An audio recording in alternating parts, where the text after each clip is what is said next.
Hi అండి, నమస్తే. అందరూ ఎలా ఉన్నారు? మీరందరూ బాగుండాలని మనస్ఫూర్తిగా కోరుకుంటూ ఈరోజు ఈ వీడియోలో మన పెద్దవాళ్ళు పండితులు చెప్పే 2 ముఖ్యమైన విషయాల గురించి తెలుసుకుందాము. దరిద్ర దేవత మన ఇంట్లోకి ప్రవేశించకుండా ఉండాలంటే మనం ఏం చేయాలి? ఎటువంటి జాగ్రత్తలు తీసుకోవాలి?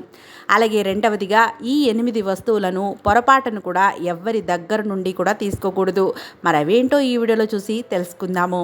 జ్యేష్ఠాదేవి, లక్ష్మీదేవి అక్క చెల్లెళ్ళు, అంటే దరిద్ర దేవత శ్రీ మహాలక్ష్మీదేవి తోబుట్టువులు. లక్ష్మీదేవిని వైకుంఠవాసుడైన శ్రీమన్నారాయణుడు వివాహం చేసుకున్నాడు. జ్యేష్ఠాదేవిని శనీశ్వరుడు వివాహం చేసుకున్నాడు.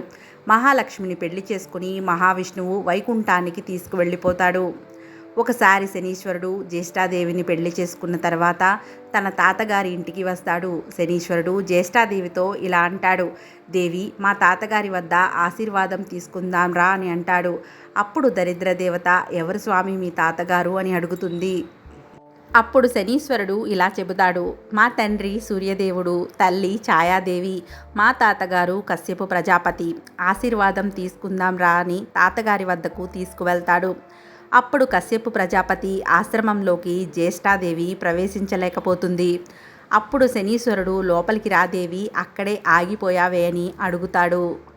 అప్పుడు జ్యేష్ఠాదేవి, స్వామి, నేను లోపలికి రాలేను. ఏ ఇంటి గడపలకైతే పసుపు కుంకుమ రాసి చక్కగా పూజించి ఉంటారో ఆ ఇంట్లోకి నేను ప్రవేశించలేను. అంటే సింహద్వారానికి చక్కగా పసుపు రాసి గంధము కుంకుమలతో బొట్లు పెట్టి పూలు పెట్టి ఎవరైతే ఆ ద్వారలక్ష్మిని పూజించి ఉంటారో ఆ గడపను దాటి నేను లోపలికి రాలేను అని చెబుతుంది. అలాగే ఏ ఇంటి ముందు అయితే చక్కగా కల్లాపు జల్లి ముగ్గులు పెట్టుకుంటారో అలాంటి ఇంట్లోకి కూడా నేను ప్రవేశించలేను అని చెప్పింది. అంటే ఏ ఇంటి ముందర అయితే వీలైనంత వరకు ఆవు పేడతో కల్లాపి చల్లి చక్కగా ముగ్గులు పెట్టుకున్నట్లయితే ఆ ఇంట్లోకి జ్యేష్ఠాదేవి ప్రవేశించదు. ఏ ఇంటి ముందర అయితే బృందావనం పెట్టుకొని తులసి చెట్టుని పూజిస్తూ ఉంటారో ఆ ఇంట్లోకి కూడా నేను ప్రవేశించలేను అని జ్యేష్ఠాదేవి చెబుతూ ఉంటుంది. కాబట్టి తులసి చెట్టుని పెట్టుకొని ఆ తులసి చెట్టు దగ్గర చక్కగా దీపారాధన చేసి ఆ తులసమ్మకు కాస్త బొట్టు పెట్టి ఒక పుష్పాన్ని పెట్టి నమస్కారం చేసుకున్నట్లయితే ఆ ఇంట్లోకి కూడా జ్యేష్ఠాదేవి ప్రవేశించలేదు. ఎందుకంటే తులసి చెట్టులో లక్ష్మీనారాయణులు ఉంటారు. లక్ష్మీదేవి ఎక్కడైతే ఉంటుందో ఆ ఇంట్లోకి జ్యేష్ఠాదేవి ప్రవేశించలేదు.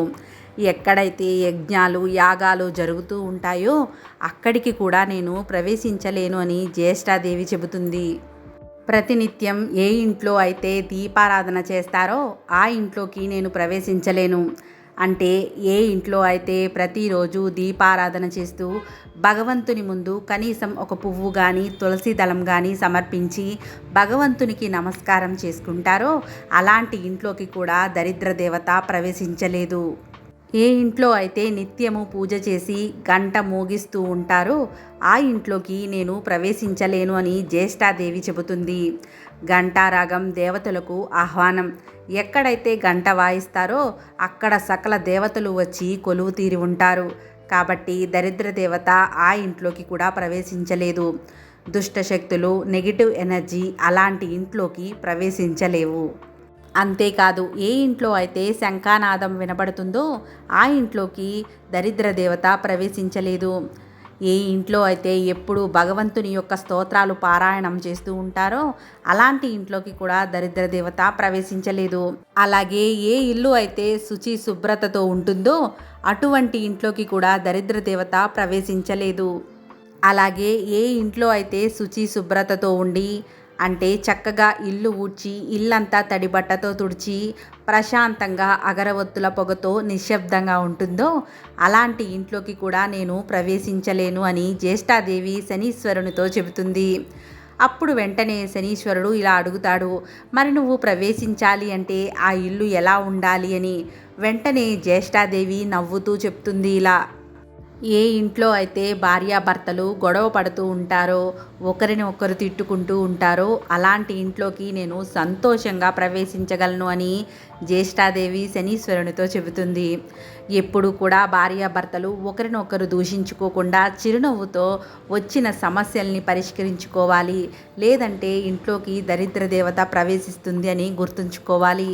ఇప్పుడు రెండవ ముఖ్యమైన విషయం గురించి తెలుసుకుందాము. మనం జీవితంలో ఈ 8 వస్తువులను ఎవ్వరు తెచ్చి ఇచ్చినా కూడా, అంటే మన స్నేహితులైనా, చుట్టాలైనా, ప్రాణ స్నేహితులైనా కూడా ఇలాంటి వస్తువులను ఇస్తే అస్సలు తీసుకోకూడదు. మరి అవేంటో ఇప్పుడు చూసి తెలుసుకుందాము.